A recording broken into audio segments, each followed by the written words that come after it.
Hello everyone, welcome to Debbem IS Academy. Today we start current affair series.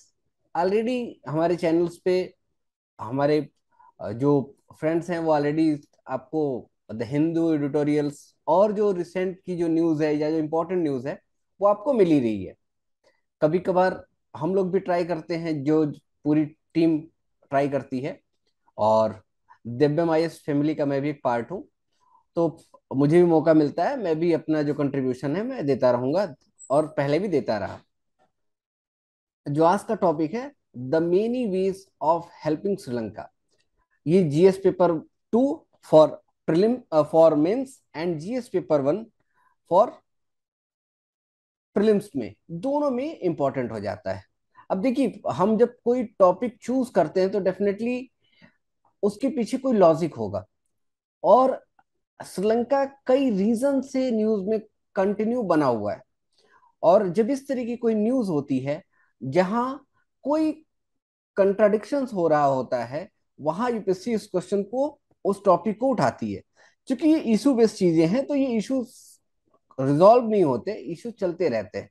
इसीलिए current affair जो है वो issue based पढ़ना चाहिए कि वो इशू आपको कवर हो जाए। और जब नेक्स्ट टाइम वो न्यूज आए या जब उसमें कोई अपडेशन हो तो आप अपनी नॉलेज को थोड़ा सा अपग्रेड कर लें, उसमें एड ऑन कर लें चीजों को। इस तरीके से आपको कवर करना है। इशू हमेशा कम होते हैं, करंट अफेयर आपको बहुत ज्यादा देखने को मिलेगा। अप्रोच आपको इशू पकड़ने के लिए डेवलप करना है। श्रीलंका न्यूज में ऑलरेडी है। अच्छा, हमारा जो चैनल है, आपको हमारे जो जितने सोशल मीडिया हैंडलर हैं वहां आपको सारी चीजें मिल जाएंगी। कई तरह के कोर्सेज अवेलेबल हैं, वो आप परचेज कर सकते हैं। टेलीग्राम चैनल, टेलीग्राम पे भी हम अवेलेबल हैं। और हमारा बेसिक फाउंडेशन कोर्स भी है, इवन एनसीईआरटी ब्रिजेस कोर्स भी है हमारे पास। टेस्ट सीरीज अवेलेबल्स हैं। कई तरीके की बुक्स जो आपके लिए यूजफुल होंगी, जो स्टेट पीएससी के लिए, इवन यूपीएससी के लिए भी अवेलेबल हैं, वो अवेलेबल है। टेस्ट सीरीज अवेलेबल है। ठीक है। एनसीईआरटी बेस आपको एक कॉम्प्रहेंसिव टेस्ट सीरीज, जिसे अगर आप एनसीईआरटी पढ़ने में आपके पास टाइम नहीं है तो आप उस टेस्ट सीरीज को कर जाइए, आपका पूरा का पूरा आपकी एनसीईआरटी कवर हो जाएगी। तो ये सारी चीजें अवेलेबल हैं, आप इसको यूज कर सकते हैं। दिव्यम आईएएस आप सर्च करिए, या दिव्यम आईएएस के यूट्यूब चैनल से या इस नंबर से आप कांटेक्ट कर सकते हैं। और आपको टेलीग्राम चैनल पे सारी चीजें मिल जाएंगी। ये जो पीडीएफ है ये भी आपको टेलीग्राम चैनल में मिलेगी। तो आज हम ये डिस्कशन शुरू करते हैं, द मेनी वीज ऑफ द हेल्पिंग श्रीलंका। अभी क्या हुआ श्रीलंका को लेके, ये हिंदू की न्यूज है इस वीक की। और हम जो ये टॉपिक उठाए हैं इसमें हम इस तरीके से इसको कवर कर रहे हैं कि आपको जो करंट की चीजें हैं वो तो मिलेंगी ही मिलेंगी, करंट के साथ हम कनेक्ट कर देंगे कि इसकी इसका जो स्टैटिक, या ये कह लीजिए कि ये दोनों जोड़ के आपको एक कम्प्रिहेंसिव हैंसिव, आपको एक एक फुल एडवांटेज आपको देखने को मिलेगा। आपको एक वीडियो में सारी चीजें कवर हो जानी है, हिस्ट्री से लेके और अब तक क्या चीजें रही वो सारी चीजें कवर होनी है। अभी ये न्यूज इसलिए इसलिए ये न्यूज उठाई गई है कि इंडिया ने अभी श्रीलंका को $4 बिलियन की असिस्टेंस प्रोवाइड करी है। और चूंकि श्रीलंका क्राइसिस ऑलरेडी चल रहा है, वहां के जो प्रेसिडेंट थे वो अपनी कंट्री छोड़कर किसी दूसरे कंट्री चले गए, फिर बाद में वो आ भी गए। और अब धीरे धीरे श्रीलंका एस्टेब्लिश हो रहा है। अभी श्रीलंका का कंसर्न ये भी है कि उसकी इकोनॉमी को रिवाइव करना है, उसकी इकोनॉमी क्रैश हो चली है। और साथ में इंडिया के जो इंटरेस्ट हैं श्रीलंका में, उसे बचाने हैं। इस सारी रीजन की वजह से जो चाइना फैक्टर है इसको भी काउंटर करना है। इस वजह से इंडिया हर स्टेज पे श्रीलंका को हेल्प प्रोवाइड करता है। और अभी इसी कड़ी में श्रीलंका को $4 बिलियन की हेल्प दी गई। ठीक है, श्रीलंका को $4 बिलियन की हेल्प दी गई। अब हमारा जो हम किस तरीके से इसको हेल्प प्रोवाइड करते हैं, जो लिबरल लोन है वो कैसे देते हैं। साथ में देखिए, हम टेक्नोलॉजी भी इनके साथ शेयर करते हैं, ये बहुत बड़ी चीज है।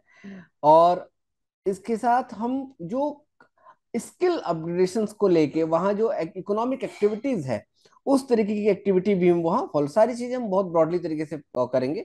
अभी केवल आप नेम देख लीजिए, आगे हम आप चीजों को करेंगे। अब हम बात करें कि ये जो इनकी ये देखिए मेजर एंगेजमेंट एरियाज हैं जहां इंडिया और श्रीलंका के बीच में वर्क हो रहा है। पहला है एग्रीकल्चर और अलाइड एक्टिविटीज। अब इसमें क्या है कि $315 मिलियन का जो डेयरी डेयरी प्रोडक्ट है वो दिया जा रहा है श्रीलंका को। और इसमें मेनली क्या है कि जो ऑयल, जो आपके लिए मिल्क पाउडर जो होता है वो प्रोवाइड किया जाता है। और पोल्ट्री सेक्टर को लेके, जिसको कुकुट फर्म भी बोलते हैं, इसमें वीट का जो यूज किया जाता है उससे रिलेटेड एक्टिविटीज जो है वो सारी चीजें इनको हम प्रोवाइड कर रहे हैं। एनर्जी सेक्टर के बारे में बात करें तो अडानी ग्रुप ने विंड पावर प्रोजेक्ट में 500 मिलियंस का डॉलर सैंक्शन किया हुआ है। और ये जो प्रोजेक्ट है ये नॉर्दर्न प्रोविंस में इनको देखने को मिलेगा। क्योंकि इंडिया का जो मेनली टारगेट है वो ये है कि इनका जो रिमोट एरिया या ऐसा एरिया जो डेवलप नहीं है, खास तौर से नॉर्दर्न और ईस्टर्न पार्ट, ये दोनों इंडिया के द्वारा कवर होता है। अब नॉर्दर्न इंडियन ईस्टर्न चूज करने के पीछे जो मेन लॉजिक ये है कि यहाँ इंडियन ओरिजिन के तमिल और मुस्लिम्स, इनकी ये जो माइनॉरिटी में है ये यहाँ रहते हैं। और इस एरिया पे श्रीलंका गवर्नमेंट फोकस नहीं करती, इसीलिए इनको डेवलप करने के लिए इंडिया तमाम तरीके की इन्वेस्टमेंट वहां करता रहता है। अब तमिल वर्सेस सिंहाला का जो इशू है ये काफी पुराना है। सिंहाला जो है वो बौद्धिस्ट है और जो तमिल हैं वो हिंदूज हैं। एक ये डिबेट है, ये आगे देखेंगे कि इसमें क्या इशू रहा, लेकिन इसकी वजह से ये जो है ये तमिल और मुस्लिम वहां वो माइनॉरिटी में हो गए। एमएसएमई के अंदर भी, एमएसएमई सेक्टर के अंदर भी काम किया जा रहा है। डिजिटल एमएसएमई और रैम्प दोनों यूज किया जा रहा है, rising and accelerating MSME performance. अब एमएसएमई क्यों, अगर आप इस चीज को देखें तो एमएसएमई में क्या आता है, मीडियम एंड स्मॉल जो एंड माइक्रो जो इंडस्ट्रीज आती हैं इनको हम ऐड करते हैं, इंटरप्राइजेज आती हैं ये ऐड ऑन होती हैं। और ये बेसिकली किसी भी कंट्री के इकोनॉमिक डेवलपमेंट में एक मेजर फैक्टर है। तो अगर यहाँ हम डेवलपमेंट करते हैं तो क्या एम्प्लॉयमेंट जनरेट होगा, एम्प्लॉयमेंट जनरेट होगा तो इनकी जो जीडीपी है ये ग्रोथ करेगी। जीडीपी ग्रोथ कर रही है, एम्प्लॉयमेंट जनरेशन हो रहा है, तो जो जो वहाँ के सिटीजन्स हैं या वो वहाँ के जो पीपल्स हैं इनकी जो क्वालिटी ऑफ लाइफ है वो बेहतर होगी। ठीक है, क्वालिटी ऑफ लाइफ जो है वो इंक्रीज होगी, वो बेहतर होगी। इसलिए एमएसएमई के ऊपर फोकस किया जा रहा है। दूसरा मेजर सेक्शन जो होता है किसी भी कंट्री का, ठीक है, वो एमएसएमई के द्वारा ही कवर किया जाता है, इसलिए भी एमएसएमई इंपॉर्टेंट हो जाता है। स्कूल एजुकेशन को लेके बात करें तो स्मार्ट क्लासरूम स्टेब्लिश किए जा रहे हैं, मॉडर्न कंप्यूटर लैब्स स्टेब्लिश की जा रही हैं। ये वही नॉर्दर्न और ईस्टर्न प्रोविंस के बारे में ही बात है। Higher education, Indian university satellite campus वहां स्टेब्लिश कर रही हैं और ट्रेनिंग प्रोग्राम चलाए जा रहे हैं उनके पब्लिक सेक्टर के जो एम्प्लॉय हैं उनके लिए। कल्चरल फ्रंट के बारे में बात करें तो इंडिया के दो कल्चरल फ्रंट ऑलरेडी है। रामायणा पीरियड में राम एंड रावण का जो रिलेशन है एक ये है, और दूसरा है बुद्धिज्म जो 2000 ईयर अगो एक रिलेशन स्टेब्लिश है, और श्रीलंका की जो मेजर पॉपुलेशन है वो बुद्धिस्ट ही है। तो इस वजह से भी चूंकि बुद्धिस्ट का जो ओरिजिन ओरिजिन कंट्री है वो इंडिया ही है, तो इस वजह से भी यहाँ एक रिलेशन जो है वो एस्टेब्लिश रहता है। अब हम बात करें कि जो इनके रिलेशंस हैं तो डेफिनेटली इन दोनों के बीच में इन दोनों कंट्रीज के बीच में एक अच्छा रिलेशंस है इनको लेके। और इनके साथ कल्चरल फ्रंट पे भी हमारे रिलेशंस ऑलरेडी इस्टेब्लिश हैं।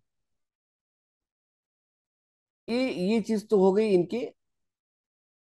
अब हम बात करें कि मेन मेन का जो मेन एरिया, इनकी हिस्ट्री, इंडिया श्रीलंका रिलेशंस में इनकी हिस्ट्री क्या रही, स्ट्रेटेजिक इंपॉर्टेंस क्या है श्रीलंका की, डेवलपमेंट कोऑपरेशंस में किस तरीके से हम एक दूसरे कोऑपरेट कर रहे हैं, कमर्शियल रिलेशंस हमारे कैसे हैं, फिशरमैन इशू क्या है, और मेजर चैलेंजेस क्या है इंडो श्रीलंका रिलेशनशिप के।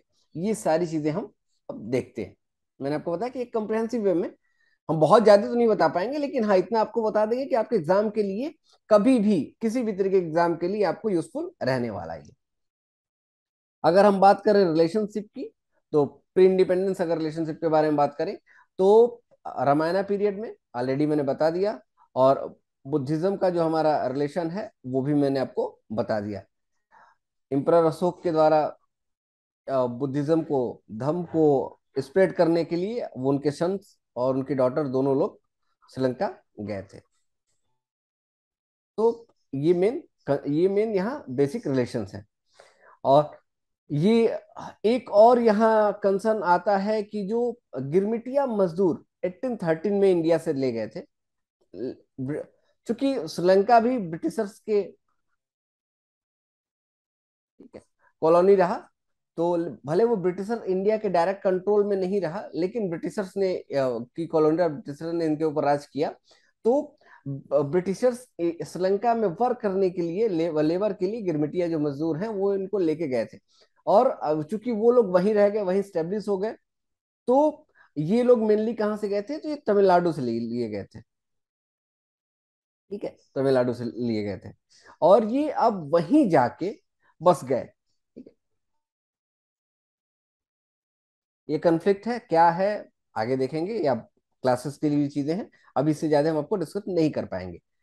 अब देखिए, अब अगर हम बात करें तो ऑलरेडी ब्रिटिशर्स को ये पता था कि इसकी स्ट्रेटेजिक इंपॉर्टेंस कितनी ज्यादा है, क्योंकि ये इंडिया का जो साउथर्न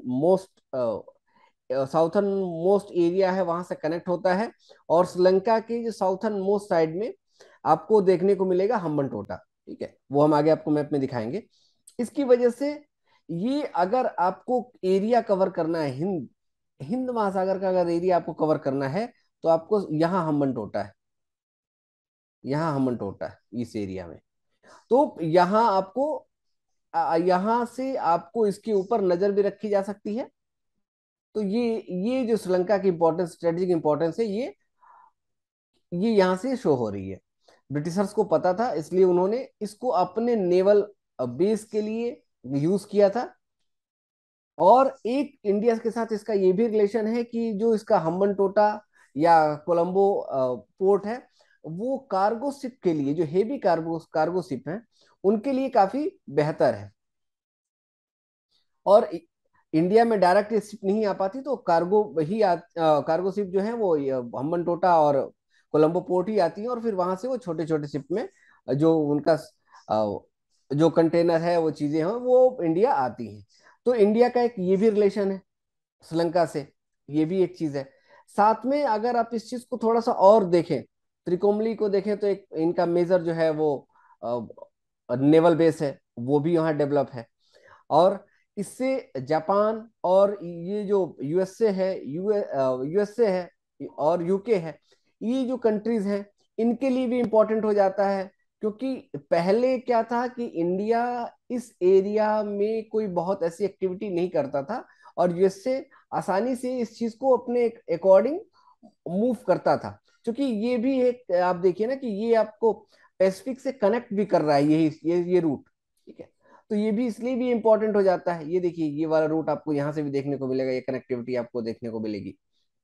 कंटेनर्स हैं, वो आपको यहाँ से जाते हुए देखेंगे। ऑयल कंटेनर के रूट के बारे में बात करें, तो ये आपके देखिए मेजर चोक्स पॉइंट जो है आपको देखने को मिलेंगे, कि किस तरीके से ऑयल में जो चेक पॉइंट बने हुए हैं वो आपको यहाँ देखने को मिले। इसमें जो श्रीलंका का जो रोल है वो काफी इंपॉर्टेंट है, ये देखिए आपको यहाँ से देखने को मिलेगा। इस साइड में कोलंबो है, और इस साइड में हम्बनटोटा है, ये जो एरिया है वो हम्बनटोटा का है। ये तो अब ये क्या है कि ये सी रूट, ठीक है, ये सी रूट, ये सारा का सारा इधर का पूरा एरिया, इसके द्वारा सर्विलांस किया जाता है, इसके द्वारा इसकी गार्डिंग की जाती है। इंडियन नेवी के लिए भी इंपॉर्टेंट है, क्योंकि ये जो रूट है, इस ये सॉरी ये जो रूट है, ये रूट भी, क्योंकि मलक्का जो है वो इसी रूट में आ रहा है, और जब मलक्का इस रूट में आ रहा है, तो इंडिया के लिए उसकी नेसेसिटीज दिख रही है। ठीक है, इंडिया के लिए इसकी नेसेसिटी दिख रही है, और इस वजह से इंडिया कंसर्न रहता है, क्योंकि चाइना का जो एग्रेशन है वो कंटिन्यू बढ़ रहा है। एक दो एग्रेशन अभी देखिए कि इसका जो युवांग 3 जो कैटेगरी का जो इसका शिप है, चाइना का जो स्पाई शिप है, वो ऑलरेडी यहाँ आया हुआ है। वो ऑलरेडी क्या कर रहा है कि इस एरिया की मैपिंग कर रहा है, और उसको ये चाहिए कि वो जो एक्टिविटी करे वो इंडियन नेवी को पता ना हो, इसलिए वो नए सी रूट के लिए यहाँ है। दूसरा, वो उसका जो रडार है वो काफी ताकतवर है। तो इंडिया का जो ये बेल्ट है, अगर साउदर्न बेल्ट आप देखें, तो मेनली जो लैब्स हैं डीआरडीओ से लेके और रॉकेट लॉन्चिंग पैड तक, इसरो की लैब, ये सारी की सारी इसी एरिया में है। तो ये एक मेजर थ्रेट भी है। और ये जो शिप है, ये इसमें जो एंटीनाज हैं ये काफी पावरफुल है। ये जो शिप है ये बेसिकली एरो स्पेस ट्रैकिंग के लिए यूज किया जाता है, और इस कैटेगरी में इसका थर्ड शिप है। और चाइना अपने एरो स्पेस की एक्टिविटीज को मैनेज करने के लिए, उनको ट्रैक करने के लिए इसका यूज करता है। तो इससे आप समझ सकते हैं कि कितने लेवल का थ्रेट, और चाइना इसके बारे में क्या सोच रहा है। चाइना अगर इस पूरे एरिया की अगर मैपिंग कर लेता है, तो चाइना को ये भी पता चल जाएगा कि कहाँ कहाँ जो सबमरीन है वो डिप्लॉयड है। एक ये भी इंडिया के लिए कंसर्न है, या और किस किस कंट्री की सबमरीन इस एरिया में है। जैसे यूएसए का अगर नेवल बेस है, तो वहां उसकी सबमरीन कहाँ कहाँ है। साथ में जो ये जो शिप है, ये महीनों एक जगह रह सकता है, और तब उसे इस समय वो एक्चुअल ट्रैकिंग कर पाएगा सी टेम्परेचर की, क्योंकि सी का जो टेम्परेचर है वो महीने के अकॉर्डिंग, तो उसमें काफी उसकी जो चेंजिंग का जो टाइम है वो काफी टाइम लेता है।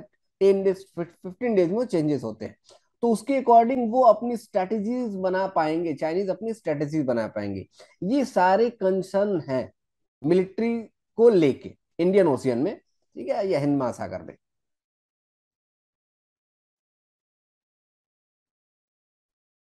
ये मैंने आपको ऑलरेडी बता दिया, ये सारी बातें आपको डिस्कस हो चली। अब एक बात इसमें बताई गई है कि भाई कंक्लूजन के बारे में देखा जाए, कि ठीक बात है कि जो हमारा स्ट्रेटेजिक अपॉर्चुनिटीज है जो है, ये फ्लीटिंग या शॉर्ट टाइम के लिए होता है। लेकिन इसको देखते हुए भी इंडिया के पास चैलेंज है। रीजन क्या है कि इसकी जो डोमेस्टिक पॉलिटिक्स है वो बहुत ज्यादा सपोर्ट नहीं करती, ठीक है, श्रीलंका के साथ रिलेशंस को लेके। और उसका मेन रीजन है कि तमिलनाडु के लोगों में जो तमिल हैं उनको लेके श्रीलंका का जो बिहेव है वो ठीक नहीं है।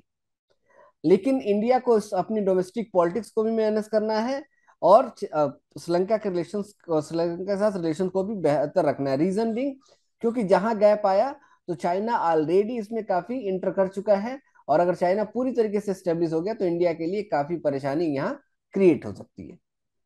तो ये एक अप्रोच, एक बात। अब हम आगे की चीजों को कर लेंगे।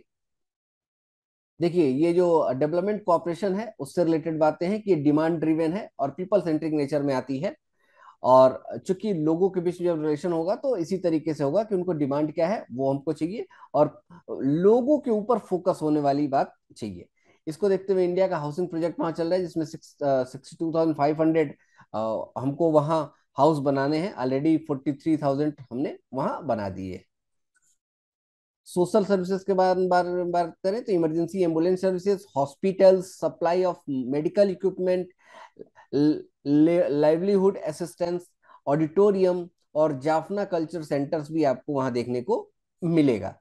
इंफ्रा के बारे में बात करें तो 11 लाइन ऑफ क्रेडिट्स जो है लास्ट 15 ईयर में इंडिया के द्वारा दी गई हैं। अब लाइन ऑफ क्रेडिट का मतलब ये है कि अगर हमने फोर 400 करोड़ मान लीजिए हमने इनको सेंक्शन करा, ठीक है, तो इसमें से अगर वो 200 करोड़ यूज करना चाहें, तो 400 करोड़ उनकी मैक्सिमम वैल्यू है। जितना वो यूज करेंगे उसी के ऊपर उनको रेट ऑफ इंटरेस्ट मिल लगेगा, सबके ऊपर नहीं लगता। अच्छा, इसकी इंपॉर्टेंस एरिया क्या है जहां जहां ये जो लाइन ऑफ क्रेडिट यूज की जा रही है, तो मेनली इंफ्रा पे है। रेलवे, ट्रांसपोर्ट, कनेक्टिविटी, डिफेंस और इनका सोलर। इसमें चाइना एंगल भी है, और मैंने आपको बता दिया चाइना किस तरीके से चीजों करता है। लेकिन चाइना के रिलेशंस, चाइना के थॉट और इंडिया के थॉट में काफी डिफरेंसेस आपको देखने को मिलेगा। अब हम बात करें कि हमारा जो ट्रेड या कॉमर्शियल रिलेशन है वो कैसा है। तो देखिए सार्क में हम सेकंड लार्जेस्ट पार्टनर हैं। 3.6 मिलियन का हमारे उनके बीच में, श्रीलंका के बीच में रिलेशन देखने को आपको मिलेगा। फॉरेन डायरेक्ट इन्वेस्टमेंट में देखें तो इंडिया नंबर 1 है, और इंडिया ने 2005 से लेकर 2019 तक 1.7 बिलियन डॉलर जो है यूएस डॉलर वहां इन्वेस्ट किया हुआ है। ये इन्वेस्टमेंट के जो मेन एरिया है वो पेट्रोलियम है, सॉरी, रिटेल है, टूरिज्म है, टूरिज्म होटल्स है, मैन्युफैक्चरिंग है, रिटेल है, और टेली रियल एस्टेट है, टेली कम्युनिकेशन है, बैंकिंग है, और फाइनेंशियल सर्विसेज है। साथ में बात करें तो आपको मैंने शार्क के बारे में बता ही दिया।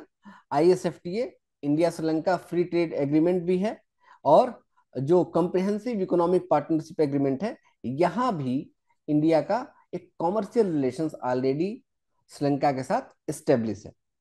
मेन एक कंसर्न ये भी है कि इंडिया का जो फिशरमैन इशू है, तो ये 1974 का जो इंडो पाक मैरीटाइम बाउंड्री एग्रीमेंट है, sorry, Indo Lanka maritime boundary agreement, ये इसको लेके इश्यूज है कि जो इस ये एग्रीमेंट किया गया, इसके अकॉर्डिंग जो कचा तीऊ जो आइसलैंड है, उसको लेके कंसर्न ये आ रहा है कि जो श्रीलंका गवर्नमेंट है उसका एडमिनिस्ट्रेशन तो उसके ऊपर है, ठीक है। श्रीलंका इंडिया क्लेम करता है, लेकिन श्रीलंका गवर्नमेंट का उसके ऊपर एक एडमिनिस्ट्रेशन है। वो वहां कोई हैबिटेशन नहीं है, मीन्स वहां कोई लोग नहीं रहते। लेकिन परेशानी ये आ रही है, तमिलनाडु गवर्नमेंट उसको रिफ्यूज करती है, उसको नहीं मानती है। इसकी वजह से जो तमिलनाडु के जो फिशर्समैन हैं, ये क्या करते हैं कि फिश को पकड़ने के लिए इस आइलैंड के आसपास चले जाते हैं, और इनको श्रीलंका की गवर्नमेंट एज ए एनिमी की तरह ट्रीट करती है। अभी रिसेंट न्यूज आई थी कि 4 मछुआरों को पकड़ लिया गया, और कुछ दिनों बाद उनकी जो जो शिप होती है उसको सीज कर दिया जाता है, और कुछ दिनों बाद उनकी लाशें मिलती हैं, उनको मार दिया जाता है। ये एक बहुत बड़ा कंसर्न है इंडिया और श्रीलंका के बीच में, और बार बार श्रीलंकन नेवी इस चीज को एज ए एनिमी की तरह ट्रीट कर रही है। तो ये कहीं ना कहीं एक मेजर फैक्टर हो जा रहा है, क्योंकि इससे इंडिया की जो पॉलिटिक्स है वो पूरी तरीके से डिसबैलेंस हो जाती है। फिर वो तमिलियन जो तमिलियन थॉट जो है, वो तमिलियन सिंपैथी जो है, वो बहुत तेजी से बढ़ने लगती है। तो ये पूरा साउथ जो है वो एक तरीके से इसके ऊपर, उसके ऊपर इम्पैक्ट डालता है। तो ये एक मेजर कंसर्न है इंडिया को, इंडिया और श्रीलंका के बीच में। अगर हम चैलेंजेस के बारे में बात करें तो आप ये चाइना फैक्टर है, ये ऑलरेडी हमने डिस्कस करा किस तरीके से चाइना फैक्टर है। हमन टोटा को ऑलरेडी चाइना ने ले ही लिया, सेंसिटिव इंफॉर्मेशन वाली बात मैंने आपको बताई दी। इथिकल इशू मैंने आपको बता दिया कि सिंघाला मेजोरिटी और वहाँ तमिल माइनॉरिटी का कॉन्सेप्ट है, इशू है। फिशिंग जो डिस्प्यूट है पाक स्ट्रीट और गल्फ ऑफ मन्नार को लेके, ये भी एक कंसर्न है, वो ऑलरेडी मैंने आपको डिस्कस कर दिया। ऑलमोस्ट आपको सारी चीजें मैंने यहाँ बता दी, तो आपको कंप्रिहेंसिव वे में आपको पूरी डिटेल मिल जा रही है कि कैसे कैसे आपको इंडिया श्रीलंका को डील करना है, क्या क्या मेजर सेक्शन में एरियाज हैं जहां एंगेजमेंट है, क्या क्या हमारे चैलेंज हैं, क्या क्या पॉइंट्स है, किस तरीके से डेटा का यूज करना है। ये हमारी डिटेल्स, और आप हमारे साथ जुड़िए। Thank you so much, God bless you all.